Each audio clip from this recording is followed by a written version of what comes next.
지어다. 아멘. 12절 13절 보십시오. 형제들아 우리가 너희에게 구하노니 너희 가운데서 수고하고 주 안에서 너희를 다스리며 권하는 자들을 너희가 알고 그들의 역사로 말미암아 사랑 안에서 가장 귀히 여기며 너희끼리 화목하라. 12절에 구하노니라고 하는 것은 우리가 너희에게 간절한 게 있다, 이런 의미가 되겠죠.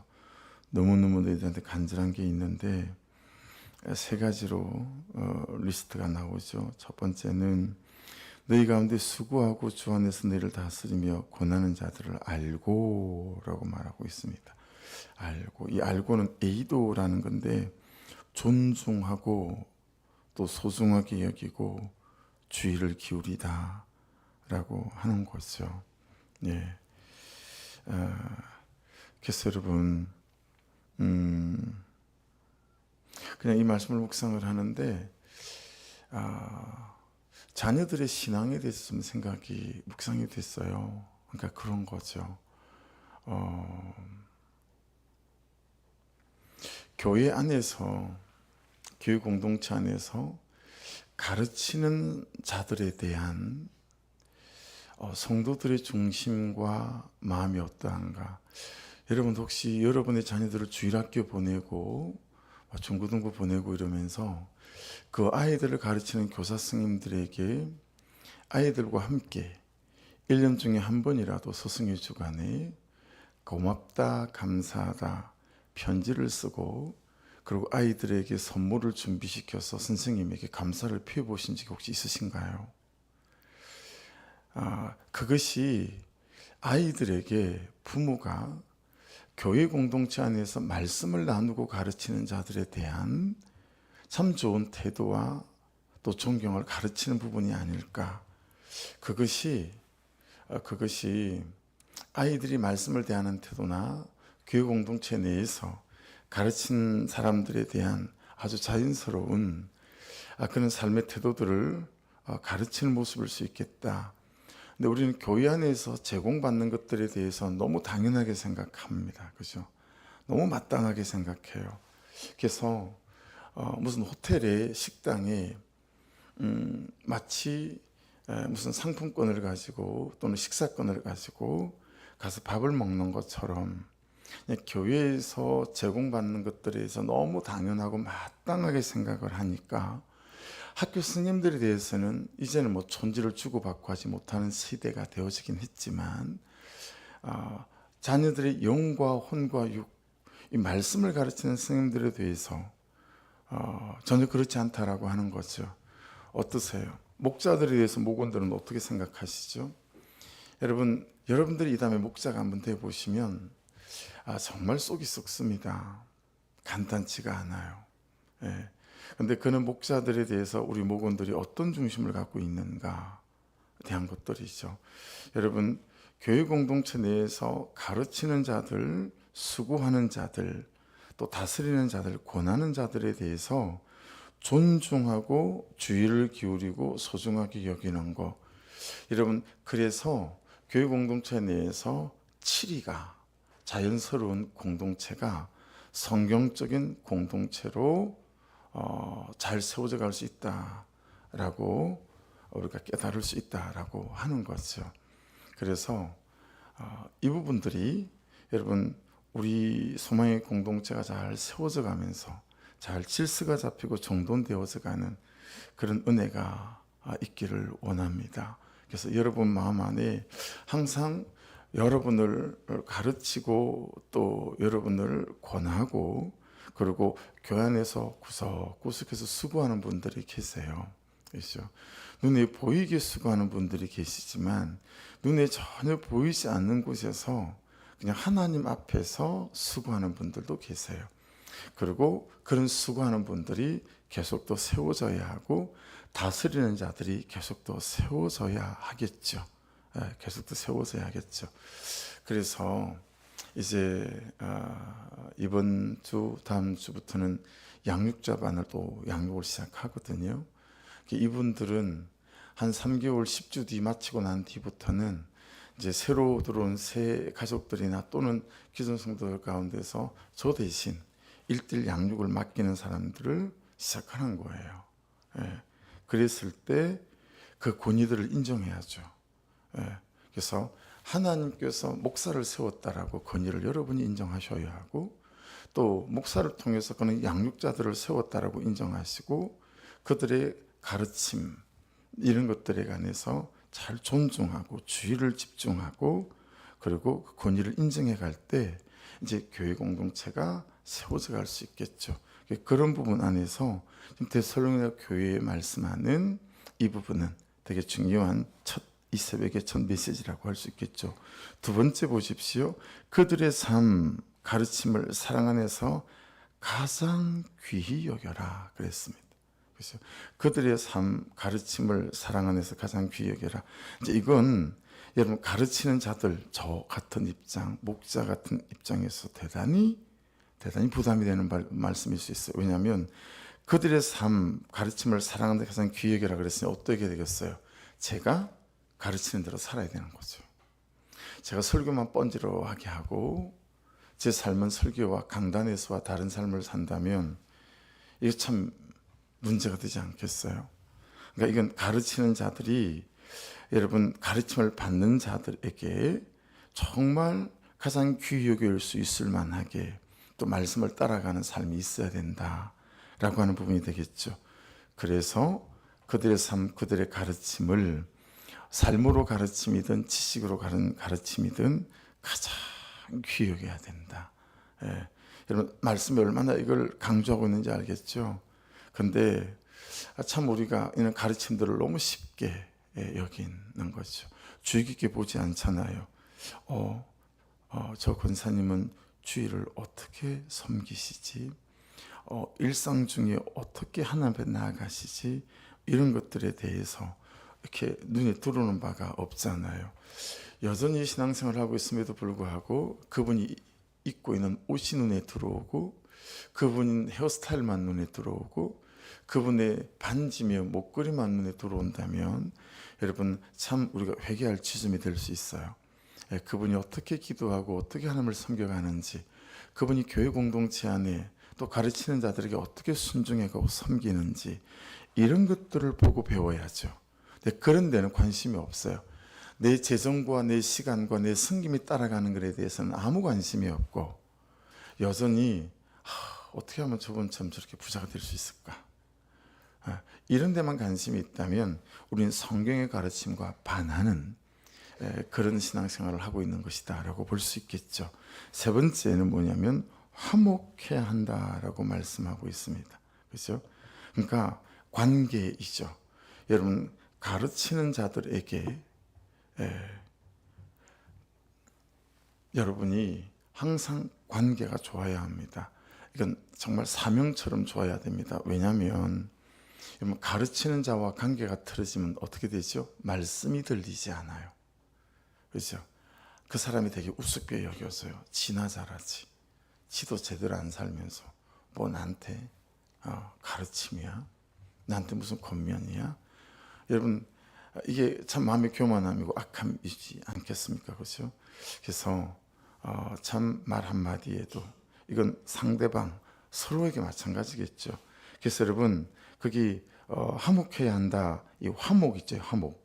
이 화목이 에레디오라고 하는 단어인데 서로 지킬 것을 지키면 화목하게 된다라는 거예요.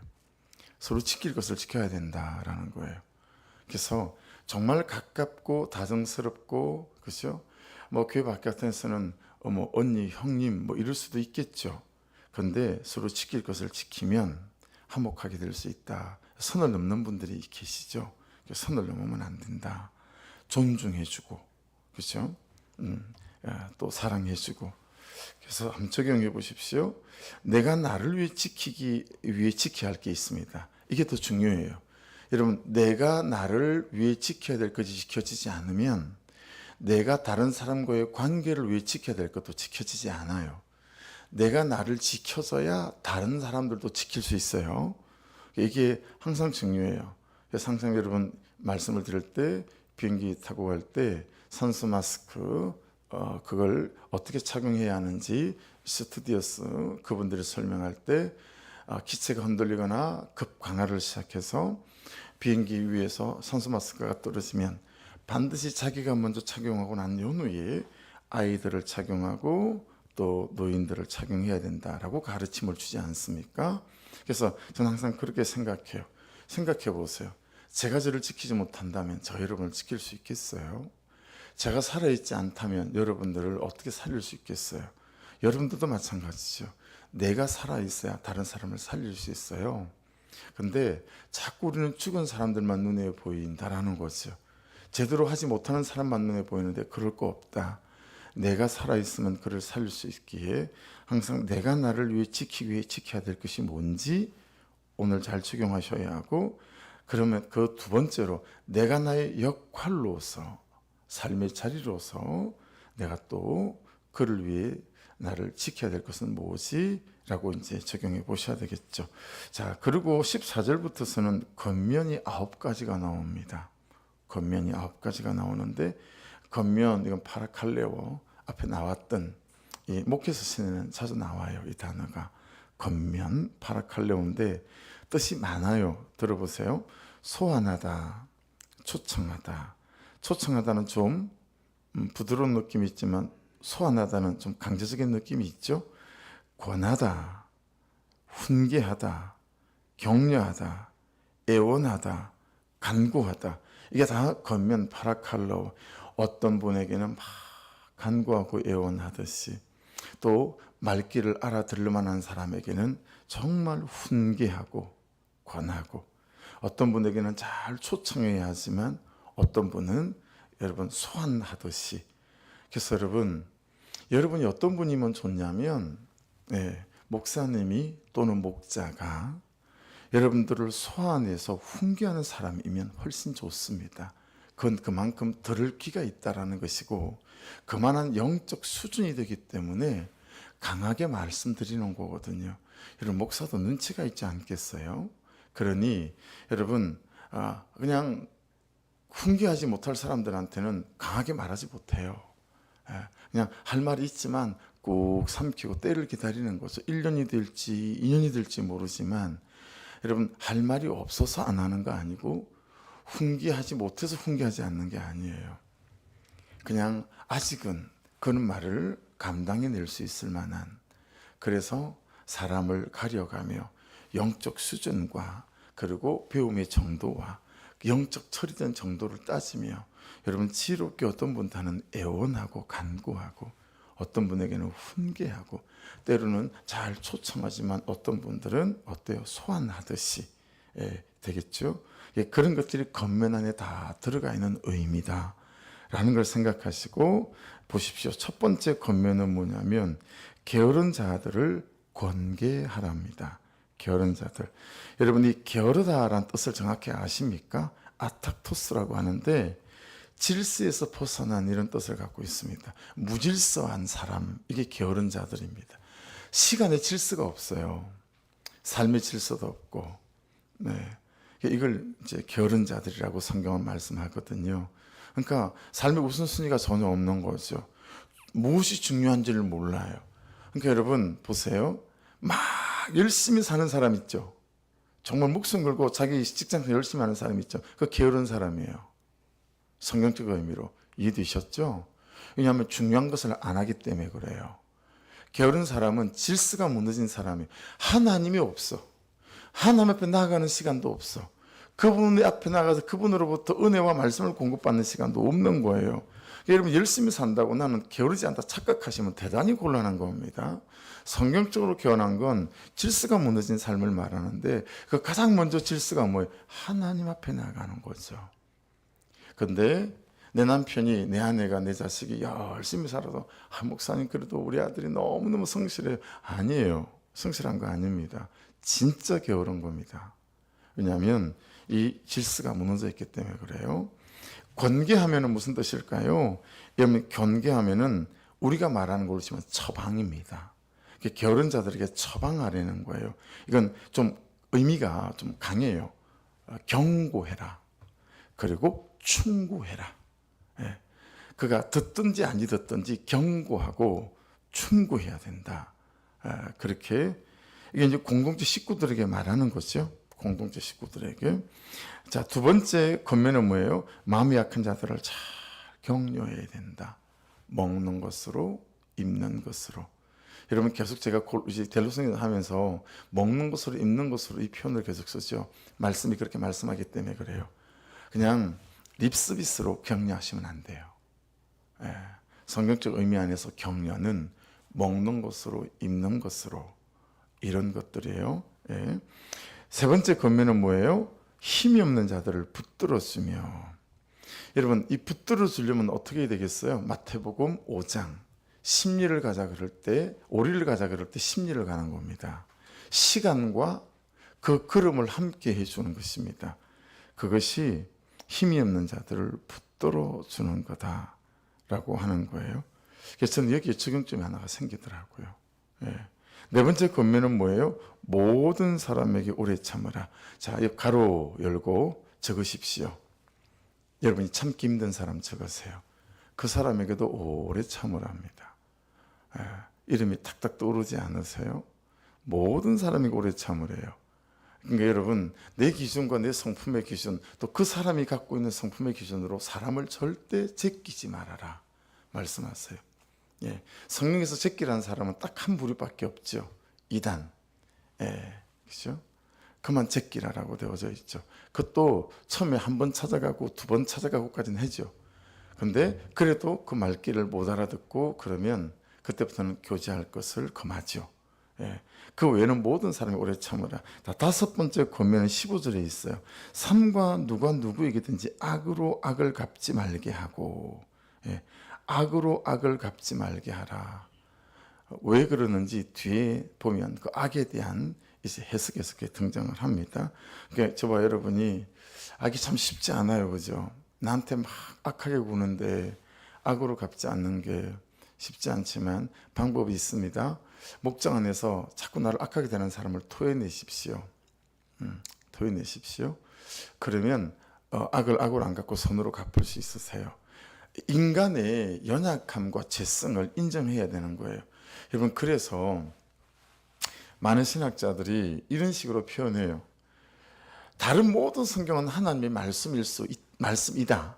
근데 시편은 사람의 말이기도 하다. 이렇게 표현하거든요. 근데 여러분, 이게 큐티하면서 제가 이게 진짜 맞네 이런 생각을 하는 게 뭐냐면, 혹시 여러분 제가 기도를 가르칠 때 이렇게 가르친 거 기억나시는 분 계세요?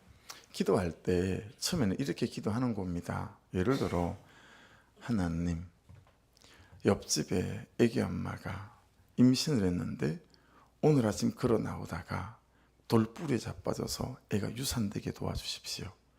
이게 시편의 기도에 들어있는 기도들이에요. 놀랍죠? 그래서 사람의 말이기도 하다 이렇게 표현하는 거예요. 근데 여러분, 그 기도가요, 중간쯤 가면 그런 기도한 나를 용서해 주십시오, 그를 용서해 주십시오, 그리고 나중에는 그 가정을 축복하는 기도로 바뀌어요. 이게 목장하고 너무 닮아 있지 않아요? 목장하면서 제가 깨닫게 된 거예요. 기도랑 목장이랑 너무 닮아 있네, 시편의 기도랑. 그래서 여러분, 그 목장 안에서 토해내는 거죠. 하지만 끝날 때는 그를 축복하는 걸로 바뀌는 거죠. 그리고 그때 토해낸 것들은 목장이란 울타리를 절대 벗어나지 않아야 되겠죠. 할렐루야. 감사하게도 우리 교회 안에서 목장에서 토해낸 것들이 울타리를 벗어나는 법이 없더라. 이게 참 감격이고 감사인 것 같아요. 그러니 여러분, 악으로 악을 갚지 않으시려면 여러분 목장 안에서, 그래서 여러분 목장이 잘 안 되는 건 좋은 말만 하는 사람들을 하고 목장을 하면 목장이 잘 안 돼요. 예. 막 남편 자랑만 하고 아내 자랑만 하고 이러면 목장이 참 어렵죠. 근데 아내가 없고 남편이 없으면 막 남편 욕한다요. 아내 욕하고. 그 좀 문제가 있는 거거든요. 예. 귀 있는 자는 들을지어다인데요, 이거. 네. 자, 여섯 번째 권면 보십시오. 서로 대하든지 모든 사람을 대하든지 항상 선을 따르라. 네. 이런 말씀은 좀 애매모호하죠. 그럼 선이 무엇인가라고 보면 돼요. 선은 아가도스라고 하는 거거든요. 이런 거예요. 하나님 앞에서 하나님 보시기에 말씀이 말씀하시는 대로 사람을 대하라라는 뜻을 갖고 있는 겁니다. 그렇죠? 일곱 번째 권면은 항상 기뻐하라. 우리가 잘 아는 말씀 나왔어요. 또 여덟 번째 권면은 쉬지 말고 기도하고, 아홉 번째 권면은 범사에 감사하라. 이것이 그리스도 예수 안에서 늘 향하신 하나님의 뜻이니라. 자, 뜻에다가 별표 4개 붙이십시오. 뜻이니라. 거기다 별표 4개 붙여 붙이세요. 여러분, 9가지를 다 말하는 것일 수도 있고요. 9가지 권면을 다 말하는 것일 수도 있고요. 항상 기뻐하라, 쉬지 말고 기도하라, 범사에 감사하라. 이것이 이 3가지가 여러분을 향한, 나를 향한 하나님의 뜻이다. 이렇게 말씀을 묵상해도 되겠죠. 여러분, 그러면 이 뜻이다라는 게 무슨 뜻일까요? 하나님의 뜻이다. 여러분, 이 9가지가 또는 이 3가지가 하나님께서 예수 그리스도 안에서 너희에게 바라는 삶의 방식이다라는 것입니다. 너희에게 바라는 생활 방식, 신앙 생활 방식이다. 이 뜻입니다. 야, 이게 네가 살아야 될 삶의 방식이다. 이런 뜻이거든요. 세상에서 가장 어려운 단어가 3가지가 연달아 사실 나온 거예요. 항상, 얼마나 어려워요 이거. 쉬지 말고, 정말 잘 안 되는 거거든요. 범사에, 우리가 은혜 있을 때는 하죠. 그렇죠? 한 달에 한 번 정도 범사에 감사하고. 근데 범사에 감사하래요. 근데 여러분, 그 뒤에 따라붙는 말씀은 더 하죠. 항상 기뻐하고 쉬지 말고 기도하고 범사에 감사하고. 근데 이것이 삶의 방식이어야 된다라는 거예요. 그러니까 여러분, 이런 거죠. 이게 삶의 방식이어야 된다라는 말은 어떤 의미가 되냐면, 묵상을 이렇게 해보면 이게 여러분 홈이고 꽹이고 쟁기다라는 거예요. 내 삶이라는 밭, 내 삶이라는 땅에 좋은 열매를 거두게 하는, 내 삶을 일구는 도구, 그 기구, 이게 홈이고 꽹이고 쟁기, 그게 항상 기뻐하고 쉬지 말고 기도하고 범사에 감사하는 거다라는 거죠. 그래서 이것을 어렵게 여기지 마시고, 여러분, 야, 이게 내 인생을 일구는 쟁기구나. 내 인생의 땅에 좋은 열매를 가져오는, 그래서 내 존재를 농사하는, 항상 기뻐하는 홈이, 이렇게 생각하시면 될 것 같아요. 그래서 항상 기뻐하면 내 존재가 지어져 간다는 거죠. 그러지 않겠어요? 그럼 내가 항상 기뻐하는 거예요. 명령하는 거예요, 내게. 내 영혼아 찬양하라 할 때, 여러분, 그때 가끔씩 찬양 인도자들이 그때 무슨 말을 하죠? 자, 여러분, 우리 영혼에게 명령하십시다. 이렇게 말하잖아요. 내 영혼이 막 찬양할 만큼 되질 않아요. 막 삶의 염려가 근심이 있으니까. 그때 내 영혼에게 명령하는 거죠. 야, 내 영혼아, 너 기뻐해라. 여러분, 내 존재에게 항상 기뻐하라고 명령하는, 그럴 때 내 존재가 아름답게 지어져 간다는 것이고, 내 인생을 농사하는, 쉬지 말고 기도하는 쟁기.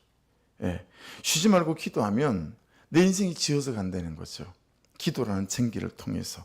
내 삶을 농사하는, 범사에 감사하는 괭이. 여러분, 범사에 감사하면 그렇게 그게 괭이가 되어져서 내 삶이 이제 농사가 지어져 간다. 이렇게 호미와 그리고 쟁기, 범사에 기도하는 게 중간에 중요한 거라서 제가 쟁기로 표현을 했고 괭이로 표현했어요. 감사를. 여러분, 그렇게 해서 이 3가지가 그냥 억지로 하는 것이 아니라 내 존재가 지어져 가고 내 인생이 지어져 가고 내 삶이 지어져 가는 농사구나. 이게 쟁기질하는 거구나. 이게 괭이질하는 거구나. 이게 땅을 파서 씨앗을 심는 것이구나 라고 생각하면 우리가 안 할 이유 없지요. 그죠? 내 삶이 지어져 가는 건데. 그죠? 이게 억지로 하라는 게 아니라는 거예요. 10절, 19절부터서는요, 앞에 9가지 겉면의 삶을 살 수 있게 만드는 4가지 겉면이 나와요. 9가지가 겉면이 다 쉽지 않잖아요.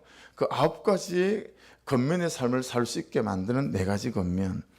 그래서 19절 뭐예요? 10번째가 성령을 소멸하지 말며입니다. 첫 번째가 성령을 소멸하지 말며.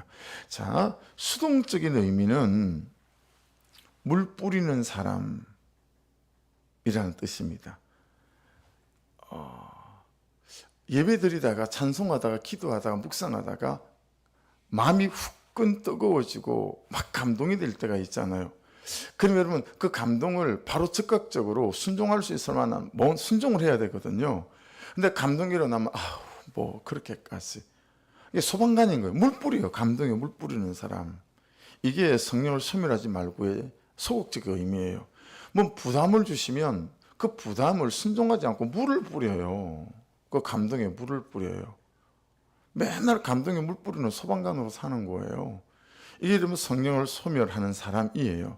근데 성령을 소멸하지 말고의 적극적인 의미가 있어요. 그건 여러분 불 붙이는 사람이라는 거예요. 불 붙이는 사람. 물 뿌리는 사람과 불 붙이는 사람. 여러분 내 심령에 불 붙이면 어떻게 해야 돼요? 예배 자리에 앉아야겠죠.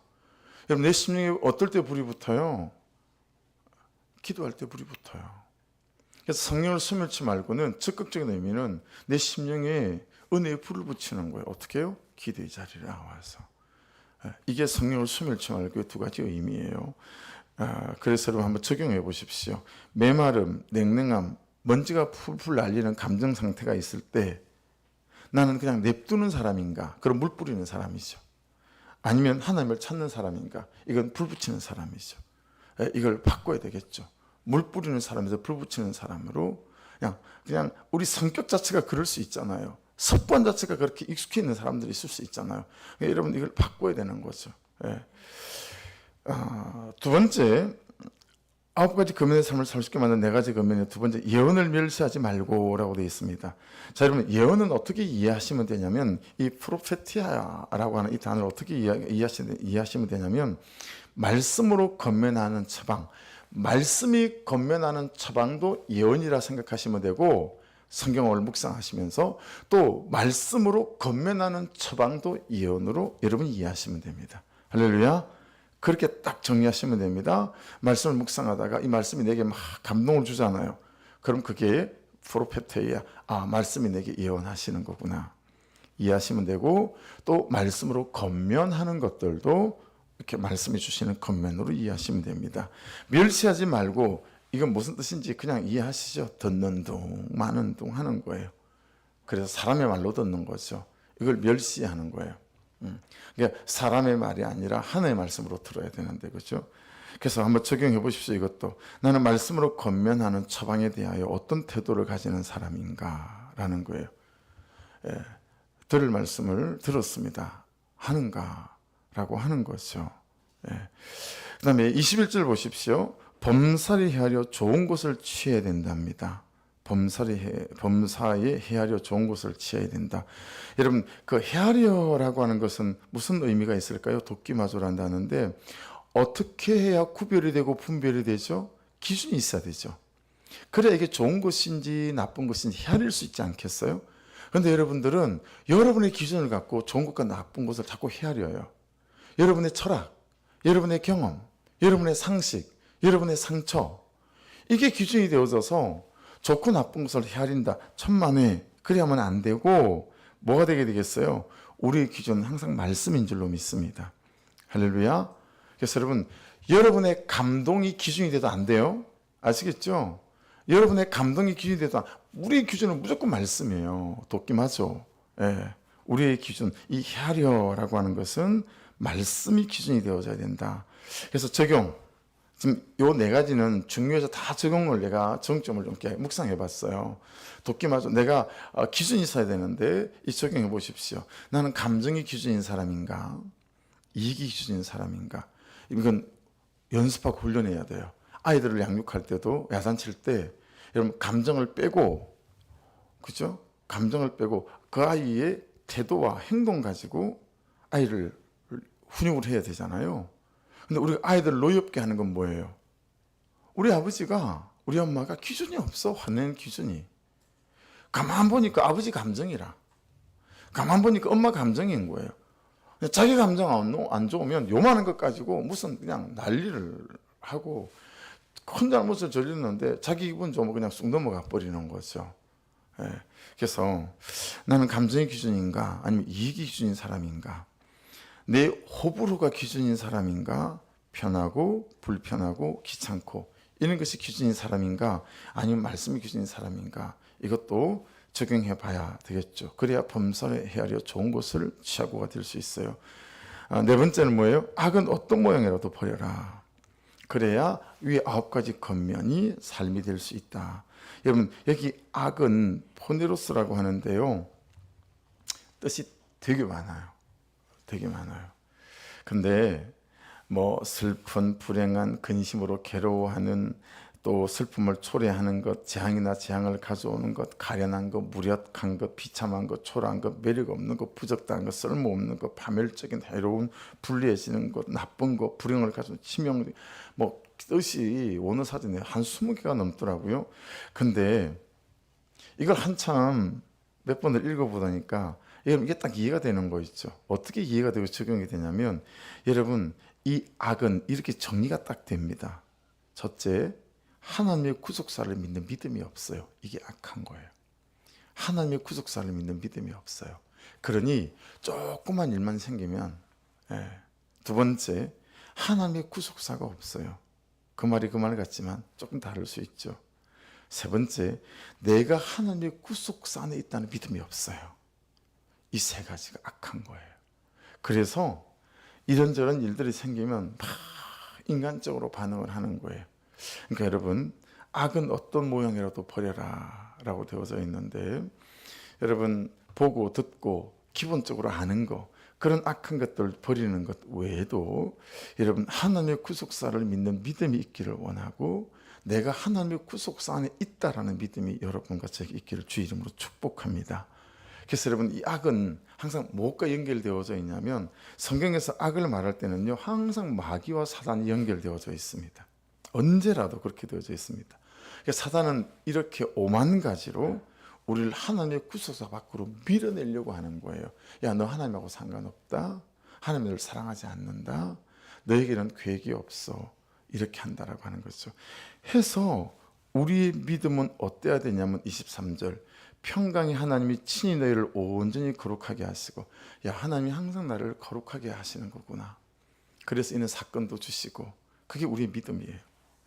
24절, 너희를 부르시는 미쁘시니 그가 또한 이루시리라. 아멘. 하나님 그분께서 우리를 이루어 가실 거랍니다. 미쁘신 분이어서. 이 미쁘시단 말은 신실하신 하나님, 이런 뜻입니다. 나를 끝까지 사랑하시는 하나님, 나에게 계획이 있으시는 하나님, 나를 세워가시는 것이 목적인 하나님, 이런 뜻을 갖고 있죠. 그래서 여러분 27절 보십시오. 우리의 믿음이 어떻게 되냐면, 내가 주를 힘입어. 내가 주를 힘입어야 된다. 그리고 마지막으로 28절, 우리 주 예수 그리스도의 은혜가, 여러분 우리에게 있으니 이 9가지 겉면, 그리고 9가지 겉면을 할 수 있게끔 하는 4가지 겉면, 이 겉면들을 이제 우리에게 주셨으니 우리가 주를 힘입을 때 이것들이 되어져 가고, 예수 그리스도의 은혜가 우리 위에 있으니 그렇게 되어져 갈 것이고, 그리고 우리를 부르신 분은, 이미 구원하신 분은 미쁘신 분이고 신실한 분이시기에 그가 끝까지 그렇게 이루어 가시는 은혜가 저와 여러분의 삶에 있게 될 줄로 믿습니다. 기도하겠습니다. 말씀 붙잡고, 아버지 하나님 9가지의 겉면과 그 9가지 겉면을 되게 하는 4가지 겉면, 내 힘으로는 되겠나 싶지만 하나님께서 이루어 가시겠다라고 하시니, 하나님 그냥 이 하루하루 말씀 앞에 서 있는, 그래서 깨닫게 하시는 거 한두 가지, 작아 보이지만 그냥 그 작아 보이는 그 말씀 붙잡고 순종해 갈 때 결국 하나님께서 이루어 가심을 믿사오니, 이 아침 이 새벽에 이 하루에도 주시는 감동 그 하나에 아버지 마음을 다하여 잘 삶으로 가져가 순종해가는 은혜가 있게 하시고, 무엇보다도 하나님의 구속사 안에 내가 있다라고 하는 거, 이 믿음이 분명하게 도와주셔서 흔들리지 않는 믿음으로 이 하루도 주님께 나아가는, 말씀이 기준되는 인생 되게 하여 주시옵소서. 아버지 하나님, 물 뿌리는 사람 되지 않게 하시고 불 붙이는 인생이 되게 하여 주옵소서. 우리 주여 한번 부르고 이 시간도 쟁기를 들고 말씀하신 대로 참으로 기도하는 인생 되게 하옵소서. 같이 기도.